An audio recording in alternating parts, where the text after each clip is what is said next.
Hello and welcome again. This problem again deals with kinematic constraint along the normal. Oh, इससे पहले भी मैंने कई प्रॉब्लम सॉल्व किए हैं इस पर. And this is again. So what is the problem itself? ये प्रॉब्लम ये है कि with what horizontal acceleration should a smooth wedge with an angle 45 degree at the base? God gifted 45 degree angle. This is the acceleration of the wedge. Be moved so that the time it takes for a small body, call it a block, to slide from the top to the base of the wedge is twice as long as the time it takes for it to slide along the stationary wedge. अच्छा, जब ये veg stationery था तो time अगर T था, तो जब veg accelerated है तो टाइम 2t है टॉप से बॉटम तक आने में. That's right. पहली चीज़ तो मेरे दिमाग में ये आती है कि अगर ये वेज स्टेशनरी होगा तो इस ब्लॉक का एक्सेलरेशन इस डायरेक्शन में होगा. This is g sine theta, that means g sine 45 degree. ये इसका एक्सेलरेशन होगा, राइट. और वेज जब एक्सेलरेट कर रहा होगा, सपोज दैट इस वेज का एक्सेलरेशन बी मान लेते हैं, तो वेज जब एक्सेलरेट कर रहा होगा तो क्या हो रहा होगा? तो एक चीज़ हो रही होगी, इस ब्लॉक का वेज के रिस्पेक्ट में एक पर्टिकुलर डायरेक्शन में एक्सेलरेशन जीरो होगा. मतलब the block will be at rest with respect to wedge in a particular direction, और वो डायरेक्शन होगा नॉर्मल टू द इंक्लाइन. क्योंकि since the block is not separated from the wedge, तो block अगर wedge से separate नहीं हो रहा है तो that means the projections of the acceleration of the body and the wedge, the block and the wedge, onto an axis perpendicular to the inclined plane to the wedge are equal. इस direction में दोनों के acceleration same होंगे. मतलब ये इसके respect में rest में होगा इस डायरेक्शन में, तो इस डायरेक्शन में दोनों के एक्सेलरेशन सेम होंगे. With respect to what? With respect to ground man. और क्या? इस डायरेक्शन में दोनों के एक्सेलरेशन सेम होंगे. Yes. So that is it. दोनों के एक्सेलरेशन सेम होंगे इस डायरेक्शन में. ये अच्छी बात है. तो मैं एक काम करता हूँ, बी के कंपोनेंट्स कर देता हूँ. बी के कंपोनेंट्स मैं कर देता हूँ.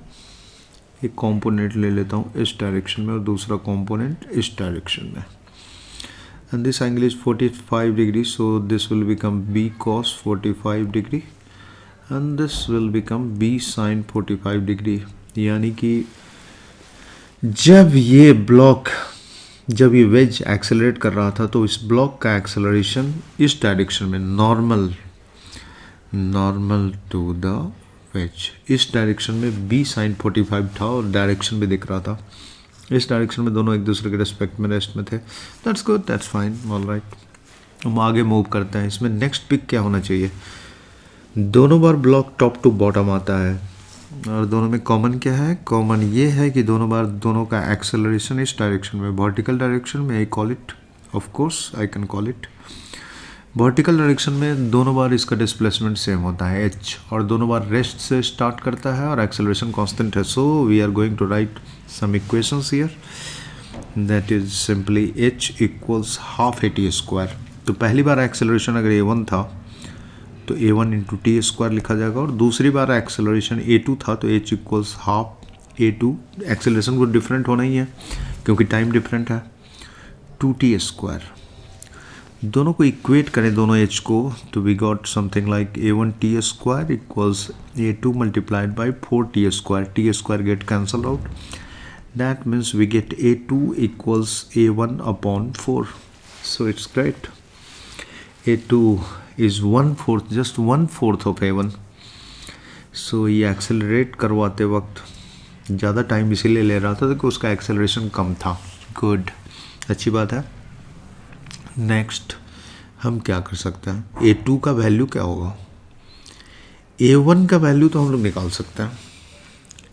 a1 का मतलब कि जब इंक्लाइन रेस्ट में, ये वेज रेस्ट में था, तो इस डायरेक्शन में, जिस डायरेक्शन में डिस्प्लेसमेंट हो रहा है उस डायरेक्शन में एक्सेलरेशन का component you can see here, it will become g sin 45 degree cos 45 degree. a1 तो हमें पता है, what will be the value of a2? a2 is acceleration. अच्छा, मुझे इसी डायरेक्शन में चाहिए, तो पहले टोटल एक्सेलरेशन तो निकाल लें। a2 is the acceleration of the block. So I am moving towards the principle of superposition, जिसको आप लोग रिलेटिव मोशन या रिलेटिव एक्सेलरेशन जो भी कहना चाहें कह सकते हैं। और moving towards principle of superposition,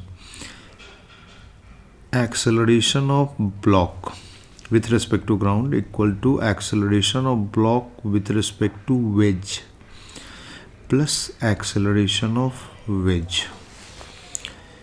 तो मैंने जो एक्सिस चूज किए हैं वो एक्सिस, सोचने वाले एक्सिस यही वाला था। एक एक्सिस इधर लिया था ऐसे, जस्ट सेक इधर, और दूसरा एक्सिस नीचे की ओर इधर ही ले लेता हूँ। इन दोनों एक्सिस पर सोचेंगे, अभी बाद में सोचेंगे, अभी पहले जो इन्फॉर्मेशन है हमारे पास वो उस इन्फॉर्मेशन को यूज कर लेते हैं। इन्फॉर्मेशन क्या है हमारे पास? इन्फॉर्मेशन ये है कि ये इस डायरेक्शन में रेस्ट में है, मतलब किसके रिस्पेक्ट में? वेज के रिस्पेक्ट में। तो इसका मतलब इस ब्लॉक का इस वेज के रिस्पेक्ट में इस डायरेक्शन में तो एक्सेलरेशन 0 है, रेस्ट में है। तो इस डायरेक्शन में एक्सेलरेशन होगा, अलोंग द इंक्लाइन एक्सेलरेशन होगा। तो कितना होगा? तो मेरे ख्याल में जब ब्लॉक वेज ये रेस्ट में था तो इसका एक्सेलरेशन इधर था, g sin 45 डिग्री। ओके, इधर था, मैंने एक्स एक्सिस इधर ले लिया है। तो ग्रुप, तो मैं इसको acceleration of block with respect to wedge को मैं लिखूंगा सिंपली g sin 45 डिग्री, चाहो तो यहाँ माइनस साइन लगा दो, plus acceleration of wedge. Wedge का एक्सेलरेशन उस डायरेक्शन में क्या था? b cos 45 degree. मैं बेसिक्स यूज कर रहा हूँ, मतलब एक्सेलरेशन ऑफ